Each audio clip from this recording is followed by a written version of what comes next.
क्यों इस बार ये जो तथाकथित किसान आंदोलन फिर से हो रहा है? तो दोस्तों इन किसानों की जो डिमांड्स है वो पूरी करना, फुलफिल करना क्यों पॉसिबल नहीं है? 3 रीजन मैं यहाँ पर बताऊंगा दोस्तों। भारत में 15 करोड़ लोग हैं जो 60 साल के ऊपर है। इनमें से 11 करोड़ लोग गांवों में रहते हैं।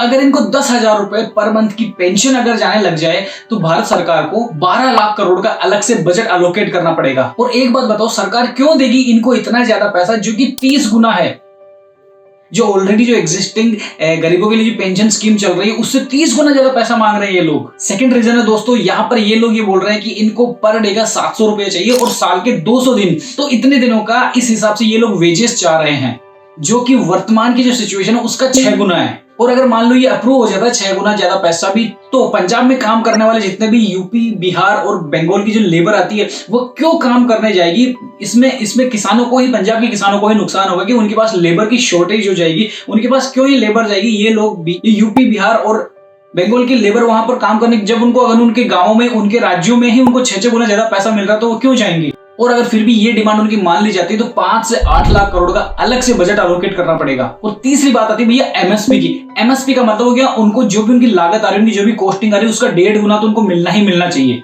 बोले तो अगर 100 रुपए उनका कोई खर्चा आ रहा है तो उनको 150 रुपए तो मिलेगा ही मिलेगा।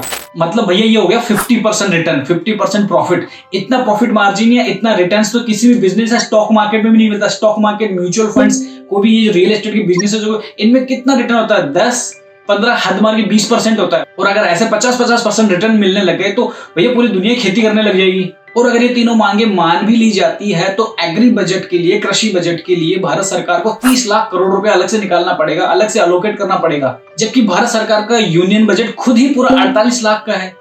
अब उस 48 लाख में से जो भारत सरकार का यूनियन बजट है उसमें 31 लाख तो सरकार की रेवेन्यू कमाई होती है। बाकी तो भारत सरकार खुद, बाकी का 17 लाख करोड़ भारत सरकार खुद बोरोइंग से उधार लेती है, कर्जा लेती है। तो ये एडिशनल पैसा आएगा कहां से? एक मिडिल क्लास की जेब से। मिडिल क्लास के ऊपर टैक्सेस बढ़ेंगे, चीजों की महंगाई बढ़ेगी, तो भैया देश बर्बाद हो जाएगा। तो यहाँ पर 100 बात की एक बात ये निकल के आ रही है कि इस एक वर्ग को खुश करने के लिए बाकी के वर्गों या बाकी पब्लिक को खून के आंसू रुला दो।